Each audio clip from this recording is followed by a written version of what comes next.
Barangay Love Stories. Love Stories.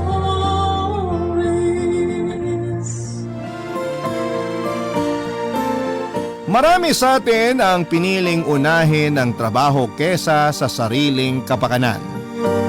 Marami sa atin ang hindi mabitawan ang trabaho sa takot na baka may ibang makakuha nito. Ikaw kapuso, nasa pedestal mo ba ang iyong trabaho?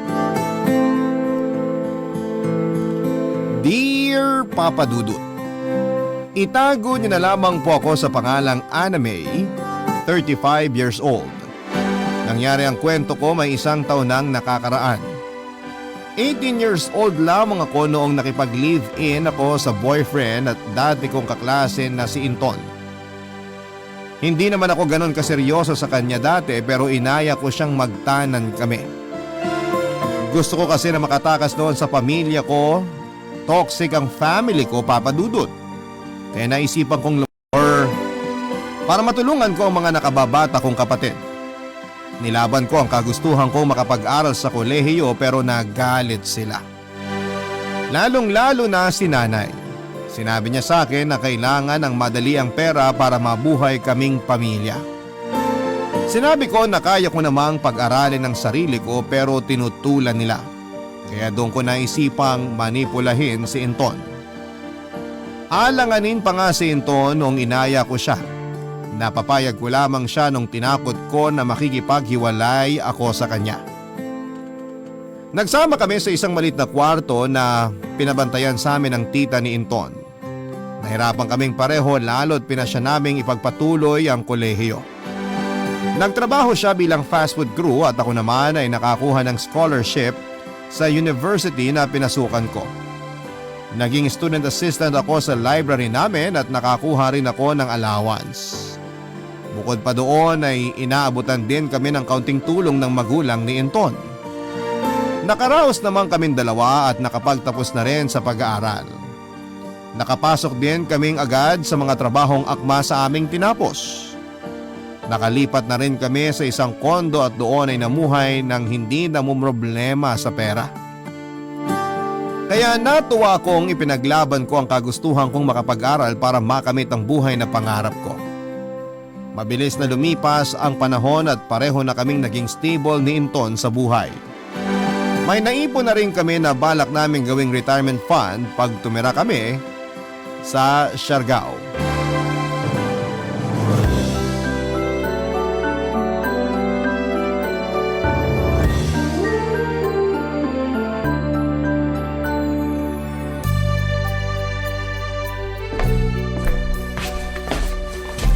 Busy ka? Hindi naman. Kanina ka pa kasi nakatutok dyan sa laptop mo. Hinihintay ko kasi yung reply ng boss ko dun sa proposal ko eh. Alas 11 na ng gabi ah. Oh, so? Biyernes pa ngayon. Ano naman kung biyernes ngayon? Baka naman gusto mo magpahinga. Hindi ako makakapagpahinga hanggat hindi ko nakukuha ang approval para dun sa proposal na ginawa ko. Tulad nga ng sabi ko, biyernes ngayon. Malamang nagpapahinga na yung boss mo kaya pumaparty kung saan. Kaya ikaw… Paparty na rin, ganun. Magpahinga ka na. Hintayin ko pa hanggang 2 a.m. Kung hindi siya mag-reply, di matutulog na ako. Bukas mo na lang i-check o kaya sa Lunes na lang. Hindi pwede.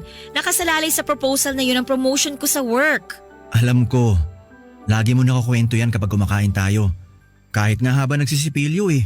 Wala kang ibang sinasabi kundi ang tungkol sa promotion mo. Ayaw mo ba akong suportahan sa pangarap ko? Ano ka ba naman, Anna May? Halos 16 years na kitang sinusuportahan sa mga pangarap mo. Ngayon ka pa ba mag-iisip ng ganyan? Bakit gusto mong patulugin na ako? Kasi ilang gabi ka nang walang maayos na tulog. Kaya ko pa naman eh. Pag ang katawan mo nag-schedule ng pahinga mo, wala ka na maghagawa. Ako na nagsasabi sa'yo. 30 minutes. Kapag wala pang reply talaga, matutulog na tayo. 30 minutes ha? After nyan, loving-loving na tayo. Akala ko ba gusto mo magpahinga na ako, ha? Mukhang papagurin mo lang ako lalo eh. Para mas madali ka makatulog. Dali na. Pwede naman tayo mag-loving-loving habang naghihintay sa email ng boss ko, di ba? Baka di ka makapag-concentrate. Hindi tayo makakabuo niyan. Sige ka. Makakabuo? Ayaw mo pa bang magkaanak? Bakit biglang gusto mo yata magkaanak na? Matagal ko naman ang gustong magkaanak. Humahanap lang ako ng tiyempo para sabihin sa'yo. Busy ka kasi madalas tapos stressed ka pa sa work. Inton, akala ko… Kala mo wala na akong balak maging tatay. Gusto ko kaya. Bakit? Ano bang bakit? Siyempre gusto kong magkaroon tayo ng pamilya. Bagong inspirasyon, ganun. Ayaw mo ba? Parang hindi pa natin kaya magpalaki ng bata ngayon eh. Ang hirap ng buhay, bagsak ang ekonomiya, tsaka… Ano bang hindi kaya? Sahod mo pa nga lang pwede nang bumuhay ng kambal. So iaasa mo sa akin ang pagbuhay sa mga magiging anak natin, ganon. Grabe naman. Siyempre hindi. Hay nako, Inton. Nadadala ka lang ng antok, mabuti pa matulog na tayo. Teka, paano yung email ng boss mo? Bukas na yun. Halika na, tulog na tayo. I-schedule na lang natin yung ano natin. Ayaw mo pang magkaroon ng anak, no? Ha? Halata naman. Gusto ko lang kasing matulog para… Hindi mo na kailangan magrason. Di wag. Oh, bakit galit ka? Nakakainis lang kasi yung pambibigla mo tungkol sa pagkakaroon ng anak eh. Agad-agad talaga? Ana May, 16 years na tayo nagsasama. Ano ba nakakabigla sa sinabi ko? Basta. Huwag kang ganyan. Nakakasira ka ng mood eh. Ba't ba ayaw mo bang magkaanak? Hindi sa ayaw. Kaya lang kasi, alam mo yun, parang tanga ka naman eh. Alam mo yun, di ba? Wala ako naintindihan sa mga sinabi mo. Basta ang naintindihan ko lang, ayaw mong magkaanak. Sige, matulog ka na. Magyoyosi lang ako. Almost 16 years na nga kaming nagsasama noon, Papa Dudut, at hindi ko naman masisisi si Inton kung gusto na niyang magkaroon kami ng anak.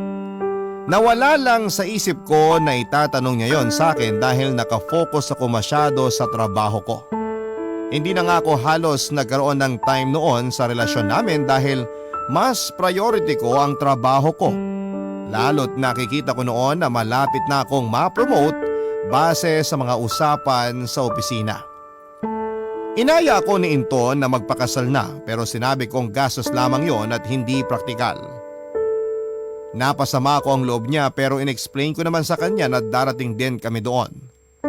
Sinabi ko na talagang hindi pa ako readyng ikasal pero hindi naman ibig sabihin noon ay may balak pa akong humanap ng ibang karelasyon.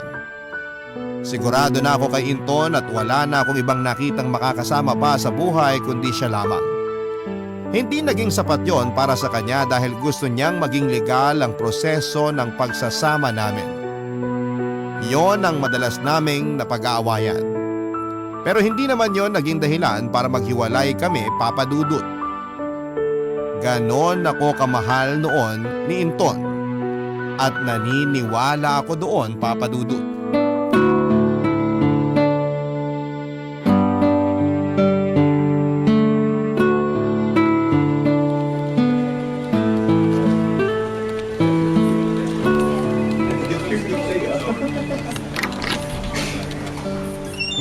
Miss Joy, tawag niyo raw po ako. Oo. Maupo ka, please.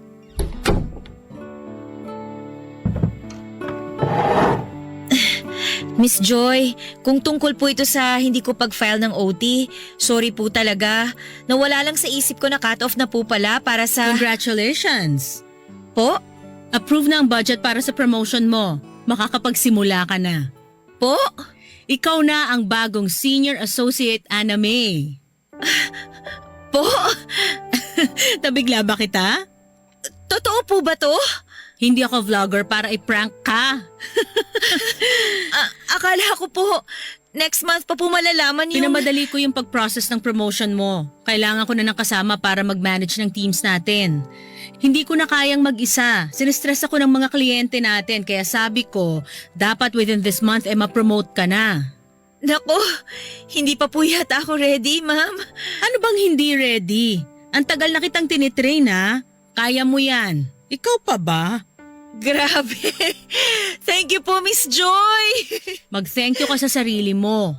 Ikaw ang gumawa ng paraan para mapansin ko ang galing mo. Huwag mo akong bibiguin ha? Hindi po, makakaasa po kayo. Gagawin ko po lahat mapatunayan lang na karapat dapat ako sa posisyon na to. Ang drama mo naman. Hindi ko lang po kasi talaga inaasahan na mapapagat ang promotion ko eh. Kailangan ko na rin kasi talaga ng tulong. Nagpaplano na kasi kami ng mister ko na bumuo ng isa pang baby. Hindi makakatulong yung tambak na stress ko rito sa trabaho kung gusto naming makabuo. Kaya kailangan ko ng sasalo ng ibang stress. Ako na pong bahala. Kayo ng mister mo. Bakit po? Ang tagal nyo ng mag-asawa, di ba? Hindi pa po kami kasal. Ganon? Anak, Wala pa po sa plano masyado pa pong maaga. good. Hindi sa ayoko magkaroon kayo ng anak ha. Kakapromote mo pa lang kasi kaya di makakatulong kung sakaling magkakaanak ka ngayon. Naku, wag po kayong mag-alala. Kung meron man po kaming planong gawing anak, goldfish lang po. Okay, at least klaro tayo. So mamaya after work, need mo pang magstay para ma-brief kita sa contract mo at iba pang kailangang gawin. Again, congratulations. Thank you po, Miss Joy. Thank you. Labas na po ako. Friend! Ay! Nakakagulat ka naman, Rita. Ano ba? May usap-usapan na promoted ka na raw Congrats, friend! Oo, kakasabi lang sa akin ni Miss Joy. Sana all! Darating din yung promotion mo. Huwag ka lang laging late sa trabaho. Ay naku, pas! Mas gusto ko malate lagi. Rita, Oh, bakit parang lumungkot ka? may kilala ka bang abortionist? Try mo magtanong sa hardware. Buy one, take one ata sila ron ngayon. Seryoso ko. Abortionist? Bakit? Sino magpapalaglag? Ako, Buntis ka? magdadalawang buwan na Uy, congratulations! Huwag ka maingay. Huwag mo rin ako i-congratulate, okay? Kaya ako naghahanap ng aborsyonista kasi nga ayoko ituloy itong pinagbubuntis ko. Blessing yan, ano ka ba? Sumpato kapag nalaman ni Miss Joy na buntis ako. Ano bang pakialam niya? Hindi pa ako dapat magbuntis, Rita. Hindi ngayon. Kakapromote ko pa lang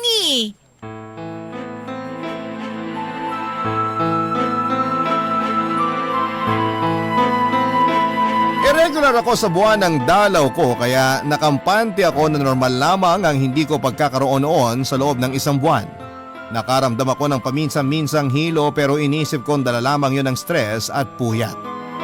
Napadalas kasi ang pagpupuyat ko para sa trabaho para nga sa promotion ko, Papa Dudut. Hindi naman ako nagduwal tulad ng ibang babaeng buntis kaya inisip kong normal lamang ang mga nangyayari sa akin, Papa Dudut. Hindi nga rin ako nagkaroon ng cravings. Naging madalas noon ang hilo ko kaya naisip kong magpa-check up na. Iniisip ko kasi na baka bumagsak na naman ang dugo ko. Gusto ko lang naman noon na magpareseta ng gamot pero nalaman ko na buntis na pala ako. Parang gumuho ang mundo ko nang ibinalita sa akin ng doktor na buntis na ako. Napabili pa ako ng pregnancy test at ginamit yon sa CR ng isang gasolinahan para lamang makasigurado. At doon ay lumabas na positibong buntis nga ako noon. Naiyak na lamang ako sa mga nalaman ko hindi dahil sa tuwa kundi sa inis sa sarili ko kung bakit ko hinayaang mabuntis ako ni Inton. Una ko palang nalaman na buntis ako ay binala ko nang ipalaglag yon. Hindi ko sinabi kay Inton dahil wala naman akong balak na buhayin yung nabuo namin.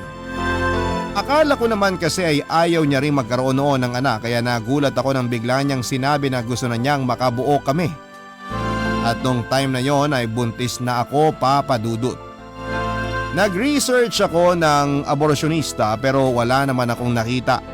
Kaya nga tinanong ko ang best friend ko at kabatch ko sa work na si Rita kung meron siyang kakilala.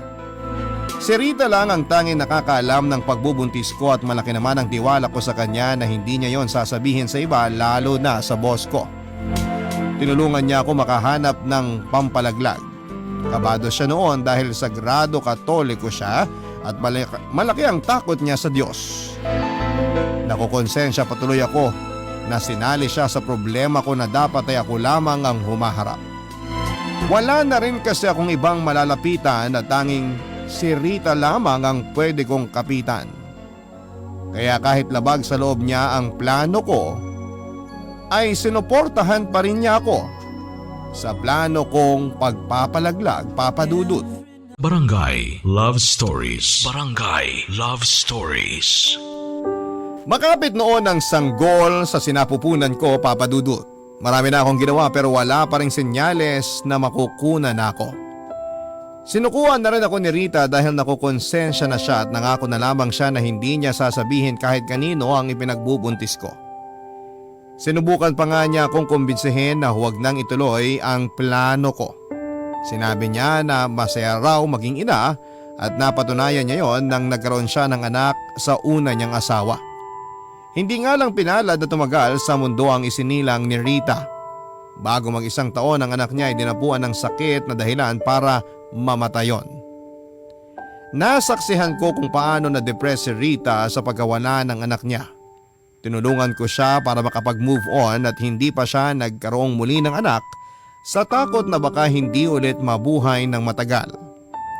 Papadudot doon ko nga napatunayan na tunay kong kaibigan si Rita.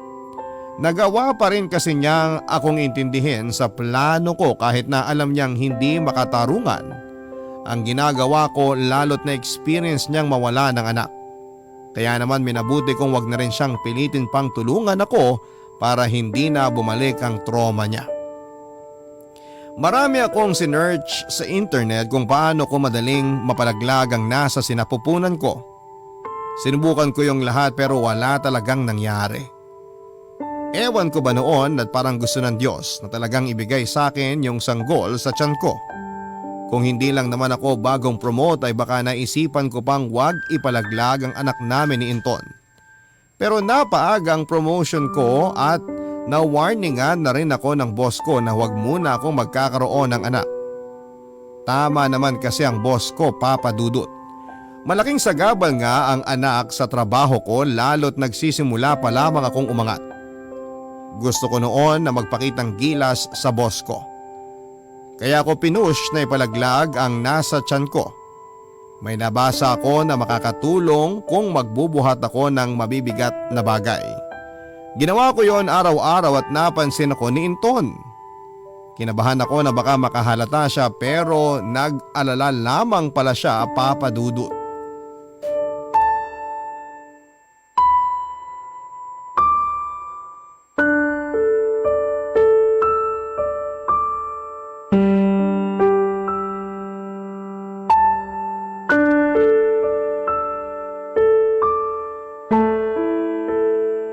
May, di ka pa papagod? Bakit? Kanina pa ba ako tumatakbo sa isip mo? Nagawa mo pa talaga magbiro ah. Ayos lang naman ako. Day off mo ngayon pero di ka naman nagpapahinga. Kanina ka pang madaling araw naglilinis dito sa bahay. Tapos ngayon nagbubuhat ka naman ng mabibigat. Ayos nga lang ako. Gusto ko lang naman na maging masinop dito sa bahay. Ano bang masama doon? Pwede naman tayong kumuha ng kasambahay eh. Nakakatakot. Baka mamaya pag nakawan pa tayo. Eh di, kumuha tayo sa agency. Gusto ko pa rin hands-on ako sa pag-aasikaso dito sa bahay. Nakakapanibago lang. Bakit ka naman naninibago? Dati kasi ako madalas na maglinis dito sa bahay. Masama bang magbago? Ayaw mo bang tulungan kita? Sige, magtulungan tayo. Ay hindi, kaya ko na to. Mas pulido ako maglinis kesa sa'yo. Yabang naman nito. Minsan ka nga lang ako maglinis eh. Nakaka-proud lang kasi. Sige na, pumunta ka na lang sa kwarto at maglaro ng video games mo. Hayaan mo na ako dito. Malinis naman na tong bahay. Ipahinga mo na yan. Nakukulangan ako eh. Ako nang tatapos nung iba. Tara na muna sa kwarto. Manood na lang tayo ng movie. Gusto ko pang maglinis. Tsaka hinihintay ko pa yung mga galon ng mineral water natin. Nagpa-deliver ako. Puno pa yung mga nasa kusina ah. Bumili ako ng mga bagong galon. Nakasale kasi online eh. Para hindi na tayo nabibitin. Lumalakas na kasi akong uminom ng tubig lately. Ako nang bahala. Ibigay mo yung number ko ron sa magde-deliver para ako na yung sasalubong mamaya. Ako na. Gusto ko nga ako magbuhat. Ha? Bakit? Nabibigatan ka na nga sa 1 kilong bigas eh. Grabe mo naman akong maliitin. Sinasabi ko lang sa iyo yung totoo ha. Tsaka huwag ka masyadong nagbubuhat ng mabibigat. Magandang exercise yun. Para na rin ako nag-gym. Nananaba na rin kasi ako eh. Parang di naman. Para sa akin, ikaw pa rin ang pinaka-sexy sa lahat. Bola. Wala na kasi akong kasyang damit. Nananaba na talaga ako. Ikaw kasi, puro tayo samgyupsal. Nasisi pa ako eh, ikaw tong lagi nag-aaya. Kaya nga hayaan mo na ako magbuhat, magpakapagod dito sa bahay. Para naman makapag-exercise na ako. Kailangan ko na rin magpa-sexy kasi gusto ko nang mag-beach tayo. Okay, sige, pero maglilinis ka lang ha. Huwag ka magbubuhat. Kailangan mataw ng muscles ko. Kailangan ko magbuhat. Ayoko. Hindi naman ako magpapakamaskulada. Ano ka ba? Hindi naman yun eh. Natatakot ako, baka bumaba yung matres mo. Ha? Eh di ba sabi ng matatanda, nakakababa ng matres yung pagbubuhat ng mabibigat? Oo, tapos? Baka mahirapan tayong makabuo niyan. Ayan ka na naman, Inton eh. Alam ko di ka pa ready ngayon. Okay lang yun sa akin. Hihintayin ko hanggang maging ready ka. Alam ko matindi pa yung pressure sa'yo sa work mo, kaya willing naman ako maghintay.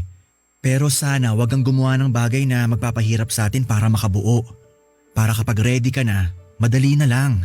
Gawa-gawa lang yan ng mga matatanda. Mas maganda ng sigurado. Wala namang masama kung susubukan, di ba?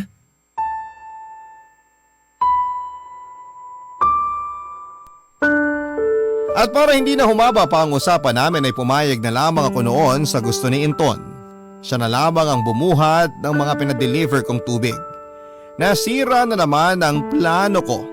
Na-stress pa ako lalo dahil kahit magdamag na akong nagpakapagod sa paglilinis at pagbubuhat ay wala pa rin senyales na makukunan ako.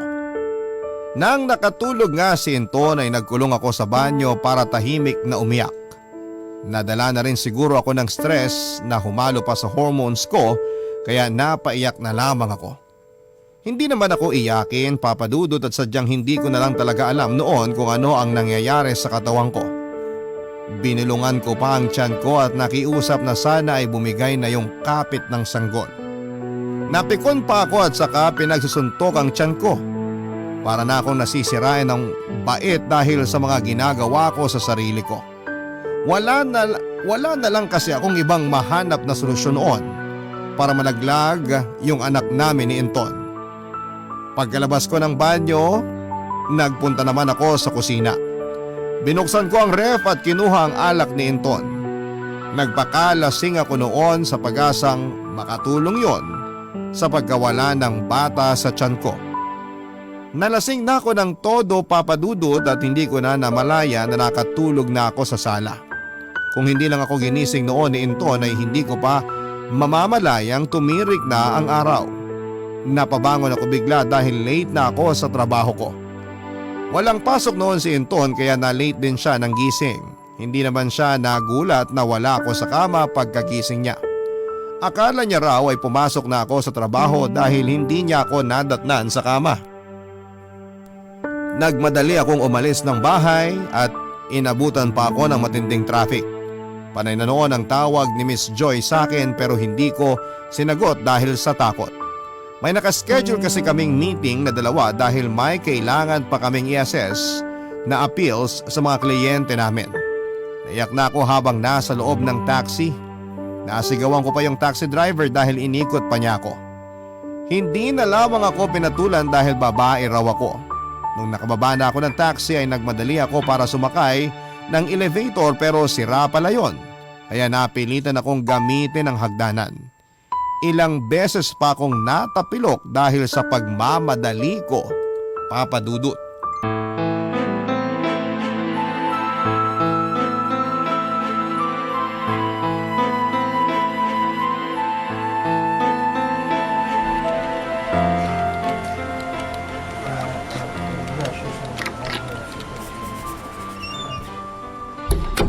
Bakit ngayon ka lang? Sorry po, Miss Joy. Di mo man lang sinagot yung mga tawag ko. Naka-silent po kasi yung phone ko eh. Hindi yan excuse. Alam mo nang late ka pero di ka man lang nag-update? Hindi po kasi nag-alarm yung phone ko. Pasensya na po, hindi na po mauulit to. Talagang hindi na dapat. Kabago-bago mo pa lang na senior associate, ganito agad yung mangyayari? Sorry po talaga. Kung ganito lang ang aasahan ko sa'yo, sabihin mo na agad para makakuha ako ng kapalit mo. Naku, wag po. Ngayon lang po to nangyari, ma'am. Ano ba inaamoy ko sa'yo? Nakainom ka ba? Kagabi po. Di ka man lang ba naligo o nag-mouthwash man lang bago ka humarap sa akin? Nagmamadali na po kasi ako eh. Nagbihis lang po ako kagad tapos dumiretso na po ako dito. So ine-expect mo na papayagan kitang humarap ng ganyan sa mga kliyente natin mamaya? Kliyente? Ano po bang meron mamaya? Hindi mo man lang ba binasa yung email ko sa'yo kagabi?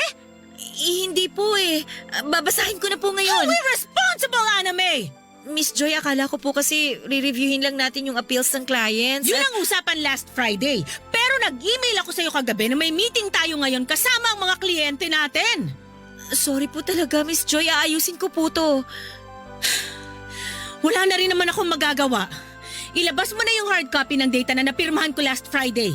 Ipasa mo kay Rita para makagawa siya ng scanned copies na gagamitin para sa presentation mamaya. Miss Joy, Ano na naman? naiwan ko po yung hard copy eh. Ano ba, Anna May? In less than 3 hours, darating na yung clients natin. Tatawagan ko po yung asawa ko. Ipapadeliver ko po dito. Mabilis lang naman po yun. Akala ko pag pinromote kita, mababawasan ang stress ko. Hindi ko alam na madadagdagan lang pala. Miss Joy! Aray! Bakit ka umaaray dyan? Aartihan mo ba ako para makalusot ka ngayon sa kasalanan mo? Hindi po. Sumakit lang ang ulo ko. Hangover lang po siguro to. Lumabas ka na muna ng office ko. Naiinis ako sa'yo. Uminom ka ng maraming kape at tubig para bumaba ang hangover mo. At utang na loob. May shower room tayo sa 4th floor. Maligo ka, mag-toothbrush ka para hindi naman nakakaya sa mga kliyente natin mamaya. Opo. Lumabas ka na! Ano, May? Po?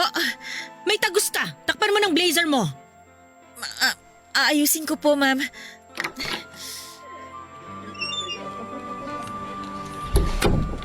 Anna May! Rita, tulungan mo ako. Nakunan na yata ako. Hala, Diyos ko! Halika na nga sa ospital! Hindi pwede. Tulungan mo lang ako pumunta sa shower room sa 4th floor. Maliligo lang ako. Ano ba, Anna May? Delikado na tong kalagayan mo eh. Please, Rita. Tara na sa ospital. Yun ang kailangan mo. Rita naman eh. Uy, Anna May! Diyos ko, Anna May, gising! Tulong! Tulungan niyo kami!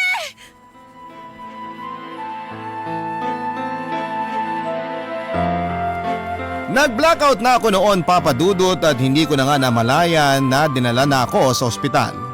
Si Rita ang masikaso sa akin noon at hindi niya tinawagan si Inton dahil hindi pa siya sigurado kung alam na ng asawa ko ang totoong kalagayan ko. Pinakiusap ko sa kanya na huwag niyang sabihin kay Inton ang pagkaka-ospital ko noong nagkamalay na ako. Hindi naman ako nakunan, Papa Dudut, nag-spotting lamang ako at naagapan naman kaagad. Hindi ko alam kung anong mararamdaman ko noon dahil hindi pa rin ako nakunan. Si Rita na ang nagbalita kay Miss Joy na na-hospital ako pero hindi niya sinabi na nag-spotting ako. Sinabi lamang niya na over-fatigue ako at kailangan kong magpa-confine. Nag-worry naman ang boss ko pero hindi para sa akin, kundi para sa meeting namin ng araw na yon. Kahit nasa hospital na ako noon ay pinasend pa rin niya sa akin lahat ng kailangan niya para sa meeting. Tinulungan naman ako ni Rita para mapagaan ang trabaho ko. Nakonsensya ako dahil iniwan ko mag-isa si Miss Joy sa meeting na dapat ay andon kaming dalawa. Sinabi ko na lamang na babawi ako sa kanya kapag bumalik na ako sa trabaho. Sinabi niyang madaling ko na raw ang pag-recover dahil matatambakan na ako panigurado ng mga trabaho. Nakiusap ako sa ospital na i-release na ako bago gumabi. Ayaw sana nila noon dahil kailangan ko pa raw magpahinga at i-observe. Sinabi kong magpapahinga na lamang ako sa bahay at mag-a-update ako kung merong mang mangyayari sa akin. Sinabi ko na si Rita na ang mag-asikaso sa akin. Wala rin silang nagawa kundi ang payagan ako. Inasikaso po ni Rita lahat ng kailangan para makalabas na ako. Binili niya lahat ng gamot na kakailanganin ko. Pagkatapos noon ay pinayagan na rin kaming umalis after kong maklear. Pagka-uwi ko ng bahay ay nakatulog pa si Inton. Mabuti na nga lang at nakatulog pa noon si Inton dahil nakapag-usap pa kami ni Rita sa mga dapat naming gawin. Binili niya sa akin lahat ng mga sinabi ng doktor at pagkatapos noon ay hinintay niyang magising si Inton para sabihin na nahimatay ako sa opisina dahil overfatigue ako. Nakita ko ang pag-aalala ni Inton sa akin. Naiyak na lamang ako dahil kailangan ko pa ring ilihim sa kanya ang lahat. Nung nakaalis na si Rita ay saka napaiyak si Inton. Natakot daw siya sa kalagayan ko at inasikaso niya ako buong magdamag. Konting galaw ko noon sa kama ay nagpapanik na siya. Hindi ko alam papadudod kung sasabihin ko ba sa kanya ang kalagayan ko o baka may tsansa pang mawala ang nasa sinapupunan ko. Papadudod. Barangay Love Stories. Barangay Love Stories. Sick leave ako ng 8 araw sa trabaho. Pero kahit na ganun pa man ay sinigurado kong makapag-send pa rin ako ng mga kailangan ni Miss Joy. Alam kong binilin sa akin ng doktor na umiwas sa stress dahil baka maulit ang spotting ko pero hindi ako nakinig, papadudot. Ilang beses ding tumawag si Rita sa akin para ipaalala na kailangan kong magpahinga. Alam kasi niyang nakikipag-usap pa rin ako noon kay Miss Joy. Sinabi kong ayos na ako at mabilis lamang akong nakarecover. Ilang beses akong pinagalitan ni Rita at nanakot pang isusumbong ako kay Inton. Tinawagan ko na lamang siya dahil alam kong hindi niya yon kayang gawin. Ilang beses din akong nahuli ni Inton na nagbubukas ng laptop para sagutin ang mga email ni Miss Joy. Pinagsabihan niya ako na huwag ko na raw munang isipin ang trabaho. Sinabi niya na importanteng maging maayos ang kalagayan ko. Sinabi ko sa kanya na hindi ako pwedeng mag-relax lalo't bago pa lamang ako sa posisyon ko. Alam ko noon na ayaw tanggapin ni Inton ang mga sagot ko pero ayaw na lamang niyang makipagtalo para hindi na ako ma-stress pa. Na-depress ako, papadudot. Nasa kama lamang ako ng halos ilang oras at dinadala lamang ni Inton lahat ng mga kailangan ko. Siya na nga rin ang nagpapaligo sa akin dahil minsan ay nahihirapan na po akong tumayo. Wala rin akong naging libangan noon dahil ayaw niyang mag-Facebook ako. Marami raw kasing nakaka-stress na balita at hindi magandang mababasa sa Facebook. Kahit ang mga pinapanood kong mga suspense at crime series ay hindi ko na naituloy dahil makakadagdag daw yon sa stress ko. Sinunod ko na lamang ang lahat ng gusto ni Inton para hindi na kami magtalo pa. Wala pa kasi akong lakas noon para makipagtalo sa kanya at ayokong mag-spotting muli lalo't andon siya. Hindi ko pa rin nasabi sa kanya na buntis ako, papadudot. Nagtatalo pa rin noon ang loob ko kung aaminin ko ba sa kanya o hindi ang katotohanan. Wala pa rin akong balak noon na ituloy ang ipinagbubuntis ko at gusto ko noong ipalaglag ang nasa sinapupunan ko at naisip kong baka pumayag si Inton kapag nilatagan ko siya ng mga kadahilanan. Alam ko maunawaan ni Inton ang lahat kaya naisip kong sosuportahan niya ako sa mga gusto ko.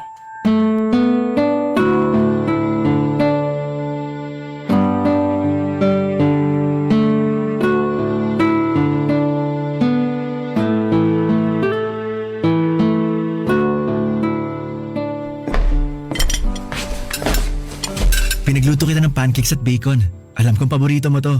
Salamat pero wala pa akong ganang kumain eh. Eh hindi ka pa nga kumakain mula kanina eh. Hindi pa ata ako natutunawan. Baka dahil yan sa stress. Teka, tatawag ako sa doktor. Wag! Baka kasi mahimatay ka na naman eh. Tapos… Ilapag mo na lang dyan yung pancakes at bacon. Kakainin ko mamaya. Pwede bang ipagtimpla mo ko ng kape? May fresh milk sa ref. Ima-microwave ko na lang para mainitan din ang sikmura mo. Ayoko ng gatas, nasusuka ako eh. Kape ang gusto ko. Hindi ka pwede magkape. Paggabi na oh. Baka di ka makatulog niyan. Wala nang epekto ang kape sa akin. Meron pa rin yan. Kung gusto mo ng kape, pagtitimpla kita ng decaf. Wag na nga lang. Huwag ka naman magtampo dyan. Gusto ko lang naman kasing maayos ang sleeping schedule mo. Eh maayos naman na eh. Hindi pa rin kaya. Ilang beses kitang nahuling dilat pa ng madaling araw. Ana May, wag nang matigas ang ulo. Konting tiis lang ha? Eh ano pa bang magagawa ko? Ngayon lang to, promise. Para rin sa'yo to. Oh, bakit ka umiiyak? May masakit ba sa'yo? Wala. Magsabi ka, please. Nag-aalala ako sa'yo eh. Mas lalo lang ako nai-stress kapag ganyan ka eh. Hindi ko kasi mapigilan. Alam mo namang pagdating sa'yo, mahina ako. Salamat, Inton ha. Di mo kailangan magpasalamat. Gusto kong alagaan ka. Hindi lang doon. Eh, para saan? Kasi kaya mong intindihin ako eh. Ganon ka rin naman sa akin ah. Kaya mong intindihin na hindi pa ako handang magkaroon tayo ng anak. Huwag na nating pag-usapan yan. Baka ma-stress ka lang. Pag-usapan na natin to. Next time na lang kapag naka-recover ka na, okay? Ngayon na sana. Bakit bigla mo namang gustong pag-usapan? Kasi deserve mong malaman ng totoo. Anong totoo? Inton, Ano yun? Sabihin mo lang. kaya mo pa ba akong intindihin? Trabaho ko nang intindihin ka mula nang naging tayo, di ba? Pag nasanay na ako sa trabaho ko, pwede na tayong bumuo ng pamilya. Ana May, Ano yun? kung alanganin ka pa, kung hindi mo pa gusto at di mo pa kaya, okay lang. Huwag mo ko intindihin. Pero di ba gusto mo nang magkaanak tayo? Oo, gusto ko. Pero mas gusto kong masaya ka. At kung trabaho mo ang magpapasaya sa'yo, ibibigay ko na yan sa'yo. Makakapaghintay naman ako eh. Andito lang naman ako. Hindi ako mawawala. Sorry Sorry talaga sa lahat. Shh! Huwag ka nang umiyak, please. Sorry, Inton. Sorry. Tahan na. Wala kang dapat ikasorry.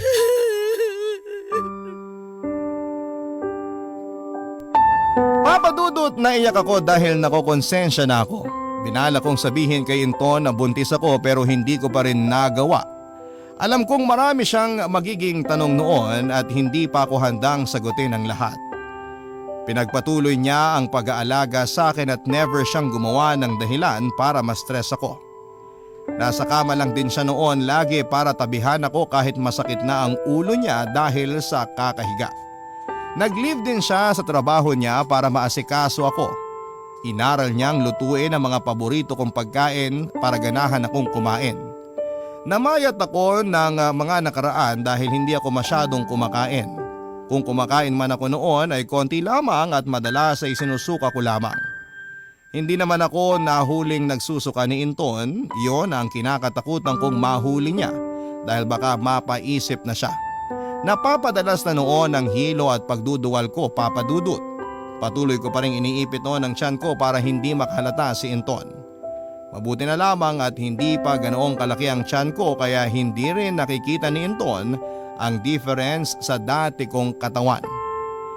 Sinalumunan ni Rita ang ibang mga trabaho ko habang wala ako. Hindi rin nakontento si Miss Joy na si Rita ang katulungan niya sa trabaho ko. Kahit nga meron pang humahalili noon sa akin ay hindi pa rin umuubra sa kanya. Kaya naman tinatawagan pa rin niya ako kahit nga alanganin pa na oras. Perfectionist kasi at workaholic din si Miss Joy.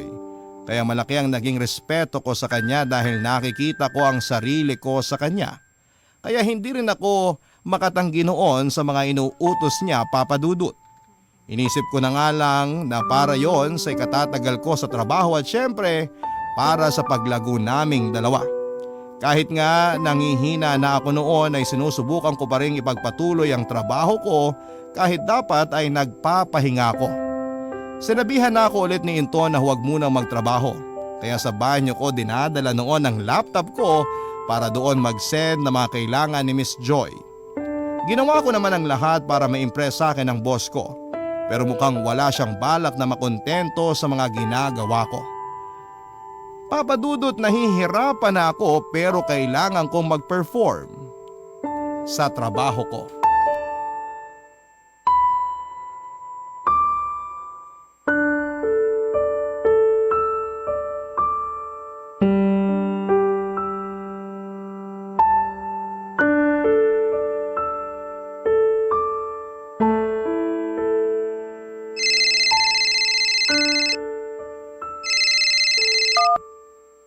Hello, Miss Joy? Kanina pa ako tumatawag sa'yo. tayo. Bakit ngayon ka lang sumagot? Kumain po kasi kami ng asawa ko kaya hindi ko napansin na tumatawag kayo.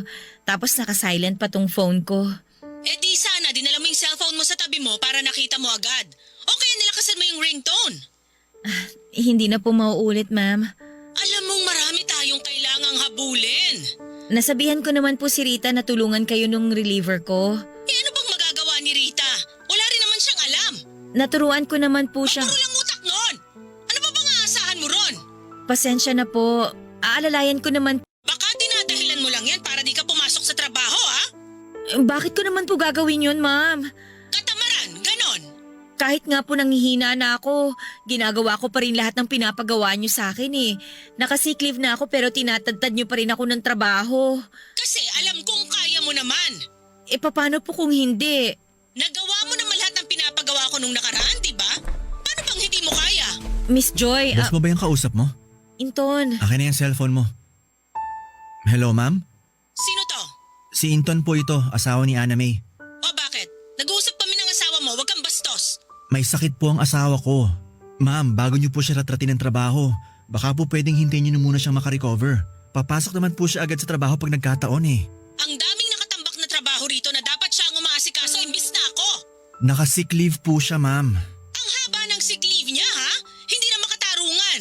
Paano po bang hindi makatarungan? Eh halos patayin na niya yung sarili niya sa pagtatrabaho. Minsan lang siya nag-leave pero parang masama pa rin. Hindi mo kasi naiintindihan. Ang daming trabaho rito. Hindi na po niya kasalanan yun dahil karapatan naman niyang magpahinga. Sa ilang taon niya nagtatrabaho dyan, di ko pa siya nakita nag-leave kahit may masama siyang nararamdaman. Eh sinong gagawa ng mga trabaho niyang iniwan dito? Di po ba dapat merong ibang taong sasalo niyan? Siguro naman po may mga ganitong kaso na sa office niyo. Sigurado rin ako meron naman kayong ibang pagpapasahan yan. Ayaw niyo lang. Kasi si Ana May ang kailangan ko. Pero kailangan din po ni Ana May na magpahinga. Tama na, Inton. Akin na nga yung cellphone. Pero Ana May… Inton, please. Ay, ewan ko na talaga. Oh, kausapin mo boss mo. Hello, Miss Joy. O ano na? Mabuti nakausap na uli kita. Magre-resign na po ako. Ano? Buntis po ako, Miss Joy. Pasensya na po pero uunahin ko na ngayon ang kapakanan ng anak ko. Hindi ka pwedeng mag-resign, Ana May. Nakapirma ka ng kontrata, idedemanda kita. Ma'am, baka ako pa po magdemanda sa inyo. Inilalagay niyo po sa alanganin ng buhay ko at buhay ng anak ko. Ana May, mag-usap tayo. Huwag kang magpadalos-dalos. Sige na, Miss Joy. Bye. Buntis ka? Oo, Inton. Magtatatlong buwan na.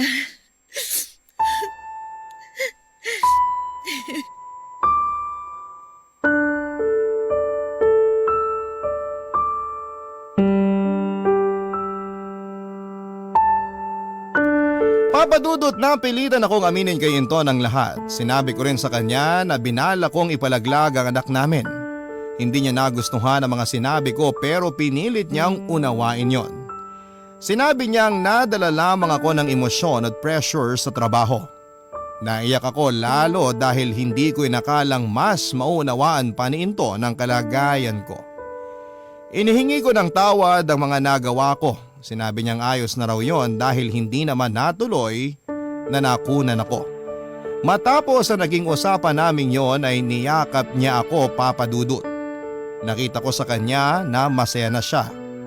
Panay ang hawak niya noon sa tiyan ko, hindi siya makapaniwala noon na magiging ama na siya. Sa unang beses ay naramdaman kong tama lang na hindi ko na itinuloy ang plano kong ipalaglag ang anak namin. Doon ko naramdaman na gusto ko na ring maging isang ina. Kaya naman sinukuan ko ang trabaho ko dahil yon ang dahilan kung bakit naisip kong patayin ang sarili kong anak.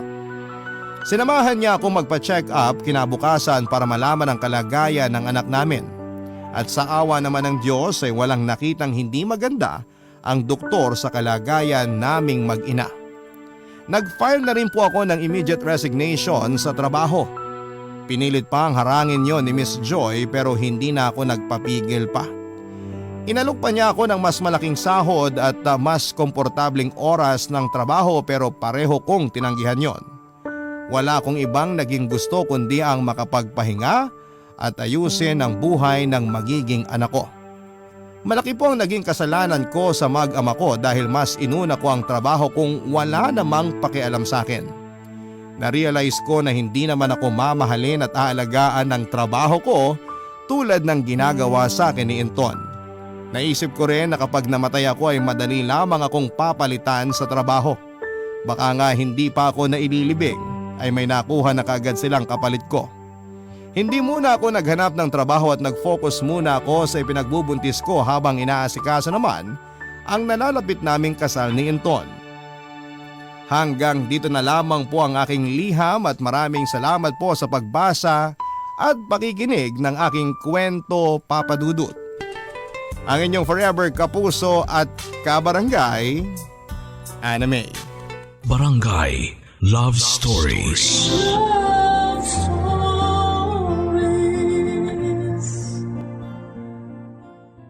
Barangay LS 97.1. 97.1. Number 1. Forever.